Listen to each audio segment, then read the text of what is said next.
at last. Yes. My name is Paul Ferns. I am from Burnt In Promotions. Some of you that don't know me, we just do a lot of bowl stuff, do some broadcasting of events, and then also we have some tournaments that we run across the country. But one of the things that we do is also we do some interviews. We find some interesting people in bowls, and then going to get to learn a little bit more about the person, and the achievements, and then off the green, those stuff that you don't always see. When he goes into does he like mowing the lawn for a hobby or something like that? All right, but enough about me. My guest this morning is Mr. Campbell. Kevin, that's your camera that you can have a look at there. Welcome to the Burnt In Promotions chat along with Paul, and thank you for giving your time and making time available for me to come and have a chat with you. Introduce yourself. Thank you very much. Mr. Kevin Arthur Hugh Gordon, born in 1950. Is that correct? Yes. All right. December 1950. Yeah. Yes. So just past 70 now, still looking good. To the man above. Yeah. I think, thank you, Paul, for that introduction and for the opportunity to chat. I think when you get to the twilight years in your life, as many of us are, people tend to not worry about you anymore. You're on the back burner, so to speak. And I think many people classify you as to be in the departure lounge. Okay. To put it quite bluntly. Yeah. But I believe you've got to activate your mind, and you've got to try and keep as active as possible, because that would add to your lifespan. Yes. So if your mind is active, I think that goes a long way to extending your time on earth, basically. What better way to do it than our sport? Being able to accommodate you from a very young age to up to a very old age, and where you can still have that to exercise your mind, not only just your body, but to exercise your mind and to be with other people. That in the later years of life, those are important. Those friends, people go to the club just for that, to meet those friends, and because that's all they have. So, yes. That is our great sport that we do. That. So now I am here.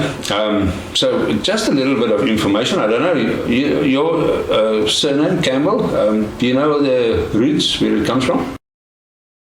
It originates from a little town in Scotland called Girvan, Girvan, where my late grandfather came from. Okay. My father was born there, and at the age of 3 months, his family emigrated to South Africa. Okay. So although he was born a Scot, he's been a South African all his life. Okay.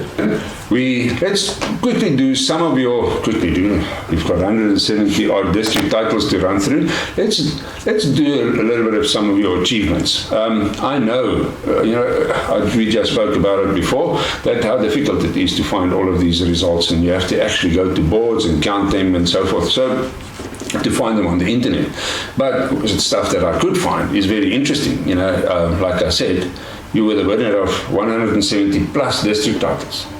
That was in 2011. So there might have been a couple since then. Also, I know that you were a 4-time Masters winner in 4 different decades. I know that. So now you started off as a youngster in a bowling family, right? Your mom and dad played bowls. Yes, they did. And they were quite good at it. So did my grandparents, and on both sides of the family. Okay. Yeah. If I'm correct, your father and your mother were both national champions. Yes, they were. My mother was the better one of the two. Okay. She was my biggest fan, but my biggest critic. Okay. And I learned to play bowls from her. Yeah. And how it happened is it started even before I started playing. Yeah. Because when my mother was 3 months pregnant with me, she won the Northern Transvaal ladies title. Okay. So I was virtually born looking at the grass, so to speak, and it all developed from there. Okay. But adding to that, I was never the kind of person who was going to go into a robust sport like rugby or soccer or whatever. Yeah. Even though I dabbled a bit at hockey and baseball and athletics at school, it was never my strong point, because at the age of 3, I was diagnosed with polio. Okay. And in South Africa in those days, they had 2 polio epidemics, one in 1950 and one in 1953. Okay. And I got it in 1953.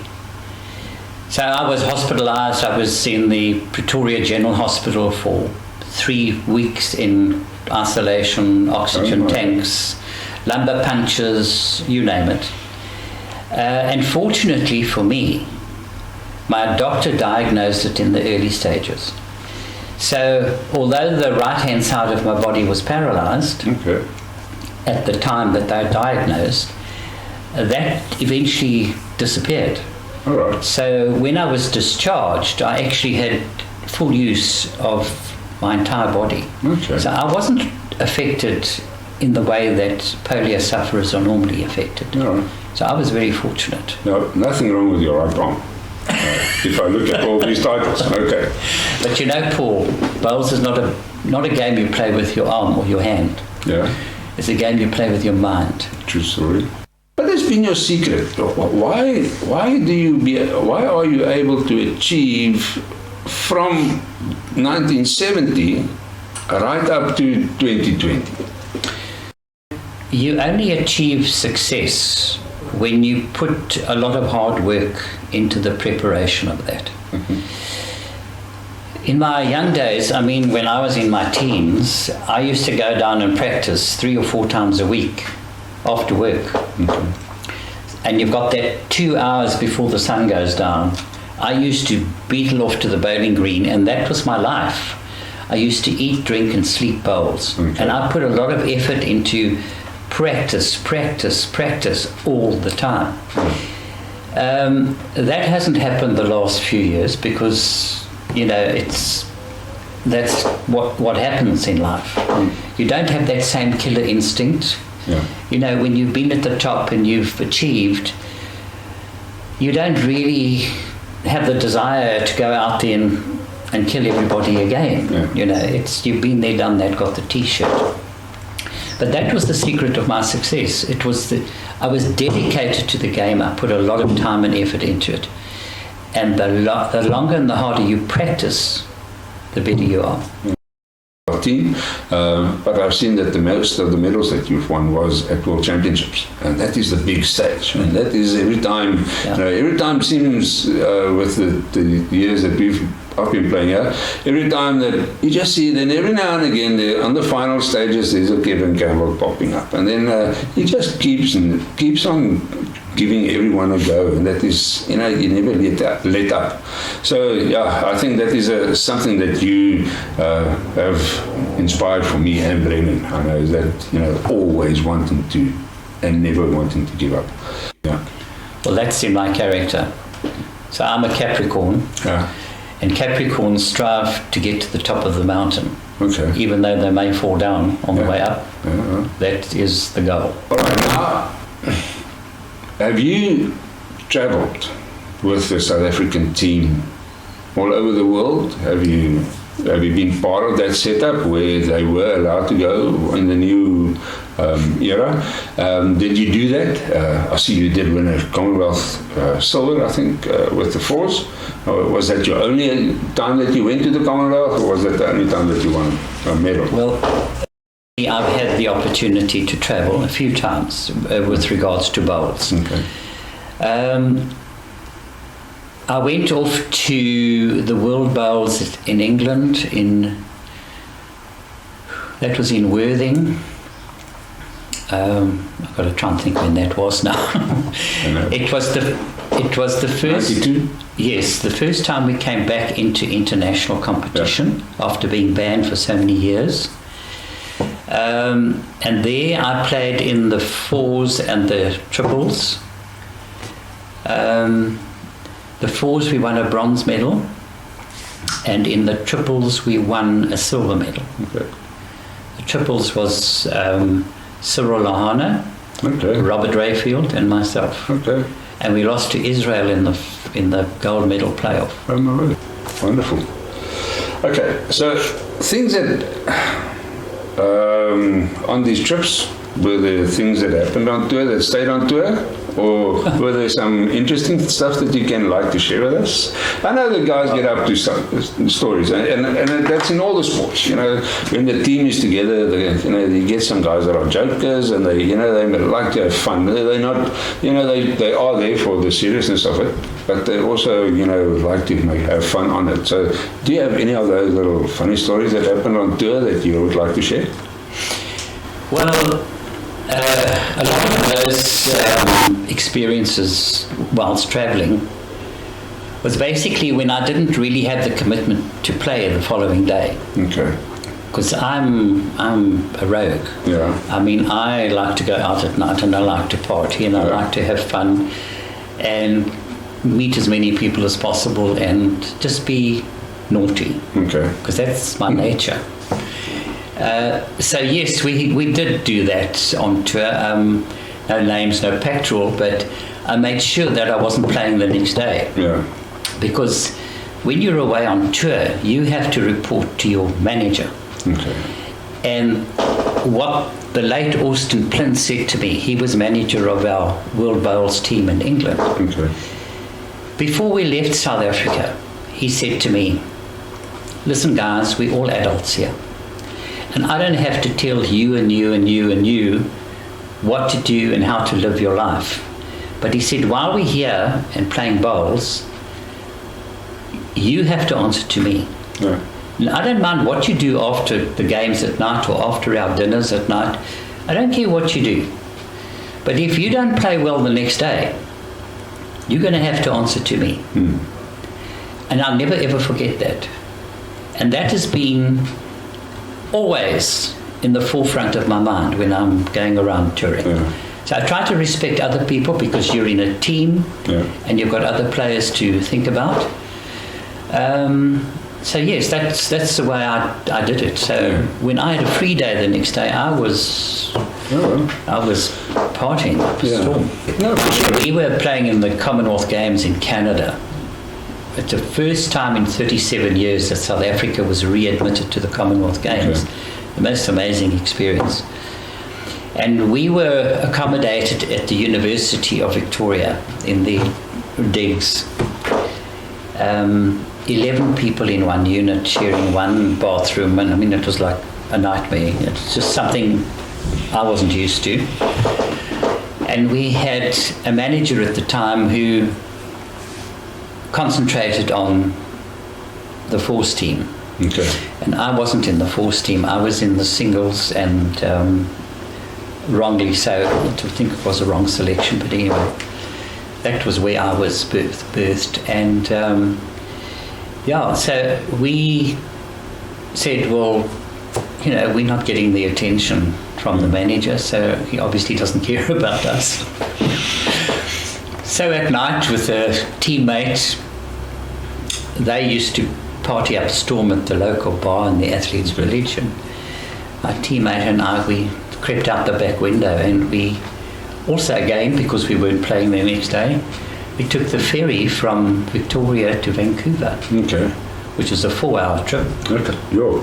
Yes, no, it was a long trip. Because the ferry is a 2-hour crossing, and then you've got a bus from wherever we were to get to the ferry terminal. And then from the ferry arrival point into town in Vancouver.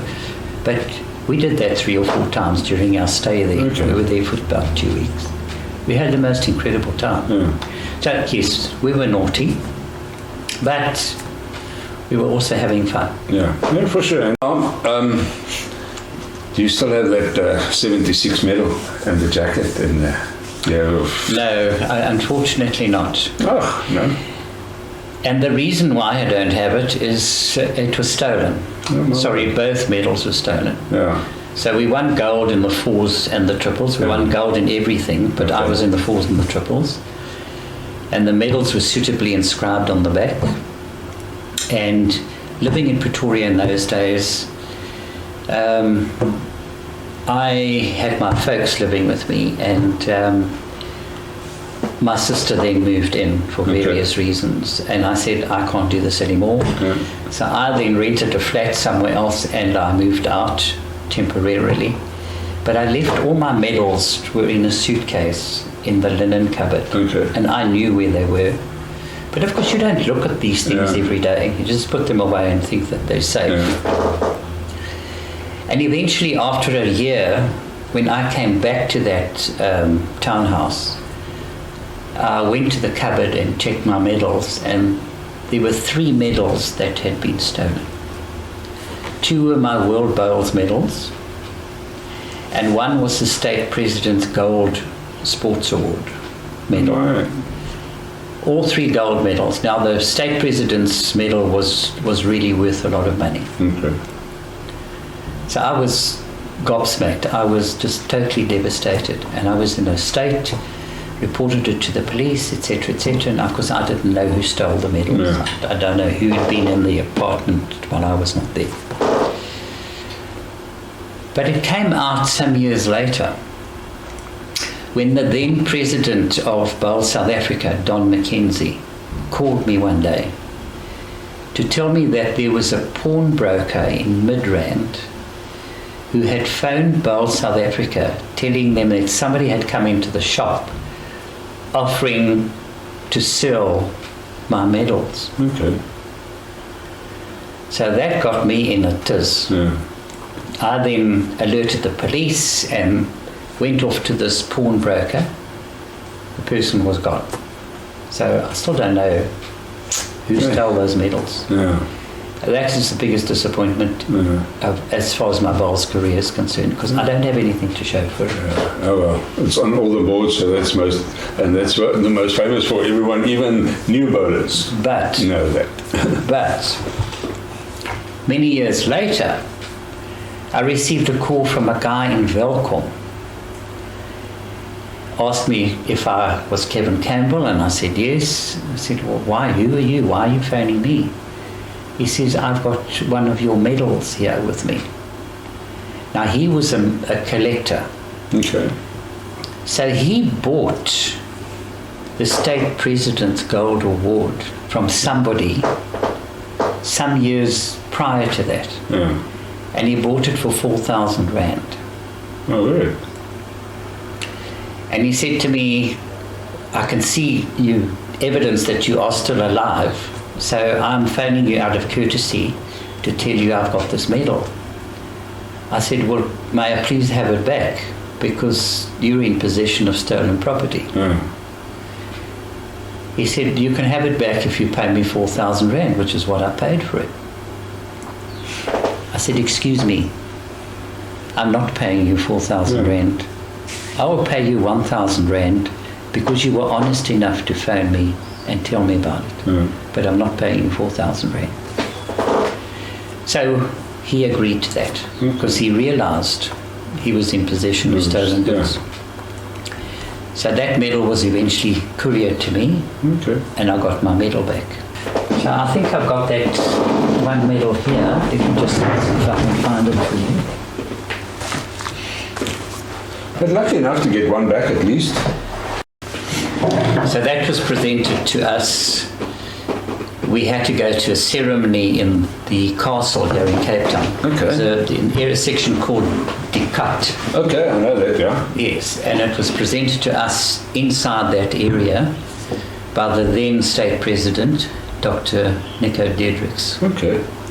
At the time, it was a solid gold medal because it was minted by the South African Mint.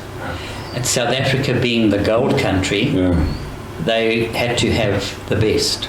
So those medals were quite valuable. I was very fortunate, you know. I won a few titles at the right time to be considered for selection for that 1976 side. And that was 1974. So in 1974, I won my club singles, the Northern Transvaal singles, the Northern Transvaal Champion of Champions, the All Transvaal singles and the South African singles Oh my word. in 1 year. So they selected the team to play in 76. In May 75, at the end of the Nationals in Pretoria, Yeah. they announced the team. And we were sitting on grandstands because we'd been watching the finals of the fours, etc. And then the president of Bowls South Africa got up and he announced the players who were going to represent South Africa. And I was selected as the lead in the side, so I was the last name out of the bag, so to speak.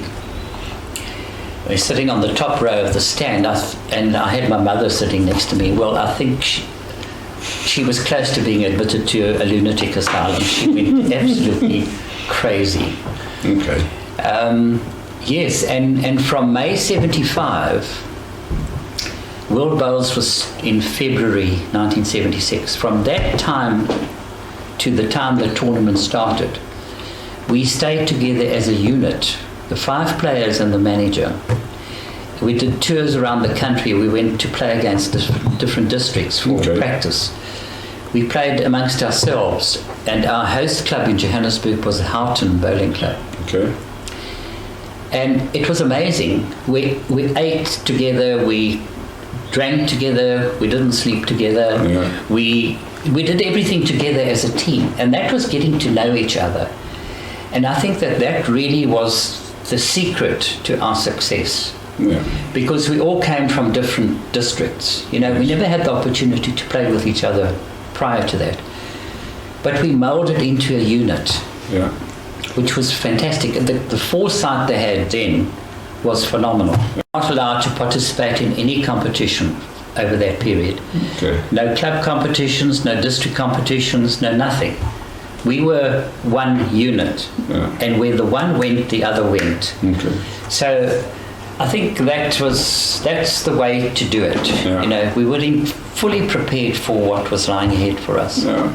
Before we went to World Bowls in Adelaide in 1996, being Australia, nobody had ever played there before. Yeah. So they did a pre-tournament tour, Okay. of which I was not part. I wasn't selected for that. Okay.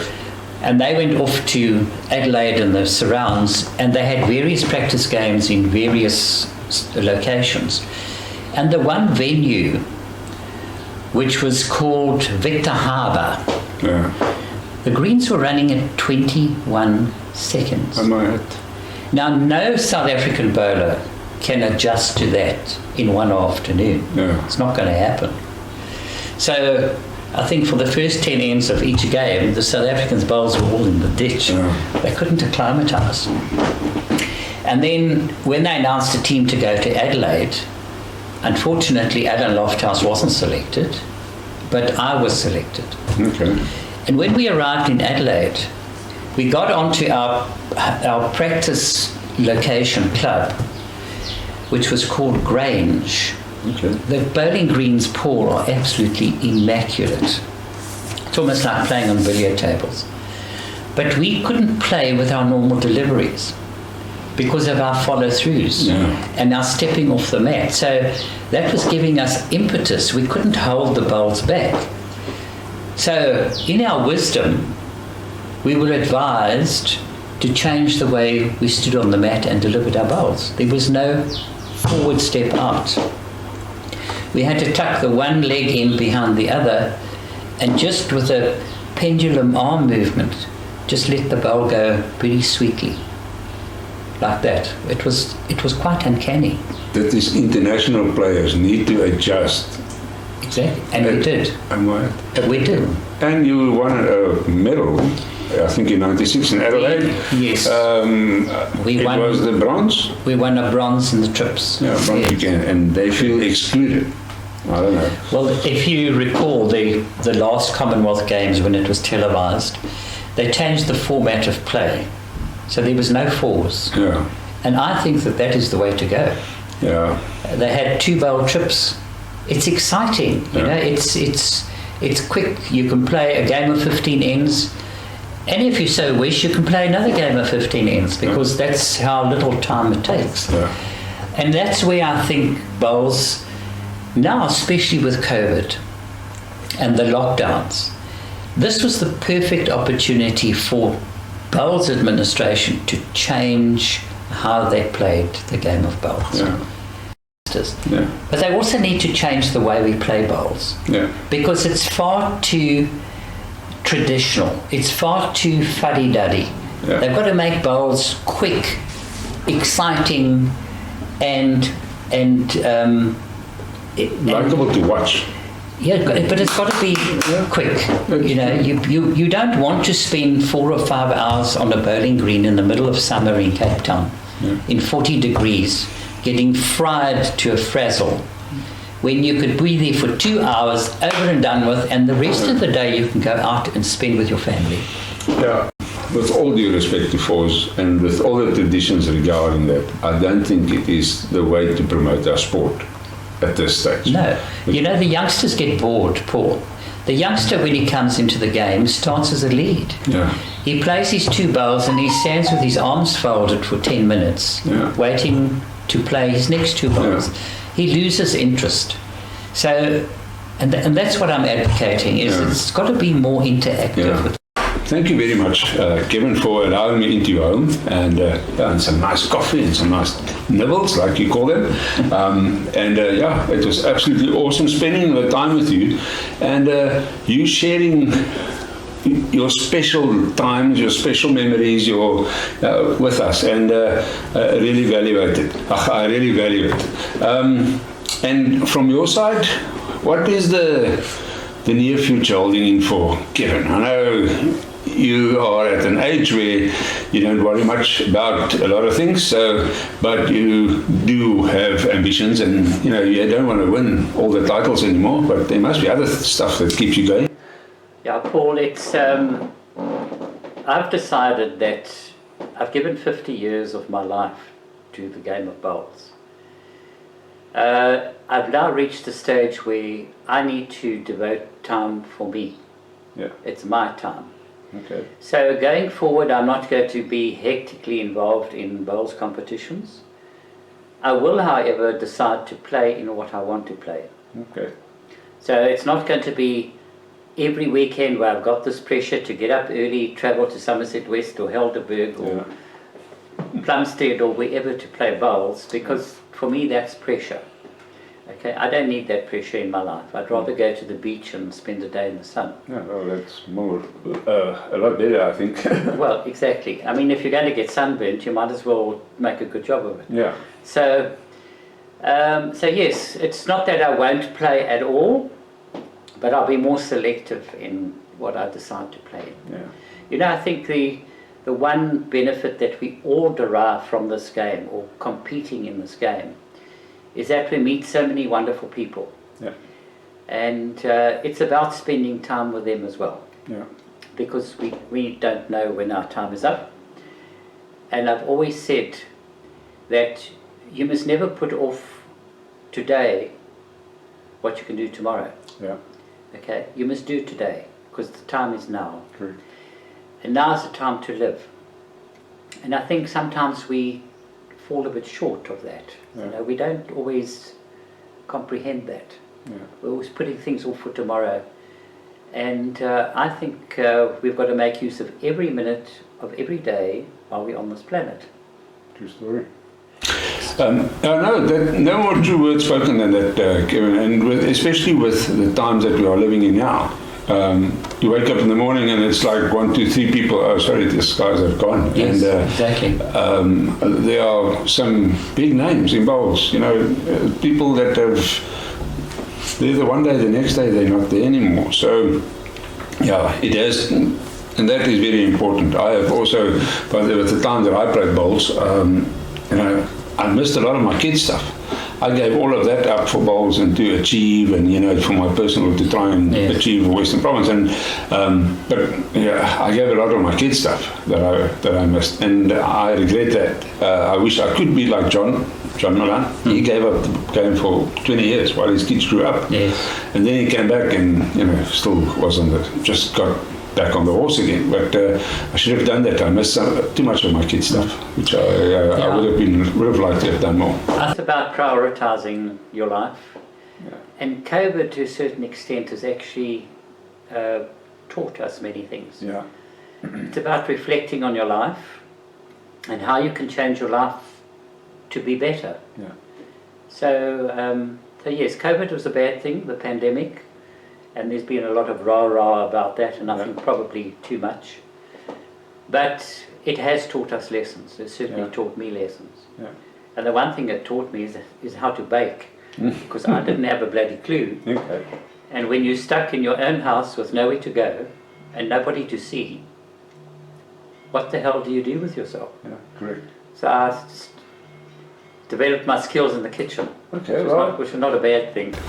But in any case, I must say again, thank you for giving me the time, and like always, nice chatting to you, and it's a nice coffee and some nice treats, so thank you very much, Kevin. Hope to see you on the green sometime. You don't have to rush. I might just surprise you. Yeah, well, always, isn't it about 10 years now that you should rise to the top again? Yes, something like getting close to that. It's about time. Yeah. Yes, yes. All right, Kev, thank you very much again. Thank All you. right. Thank you for honouring me with this visit. No problem at all.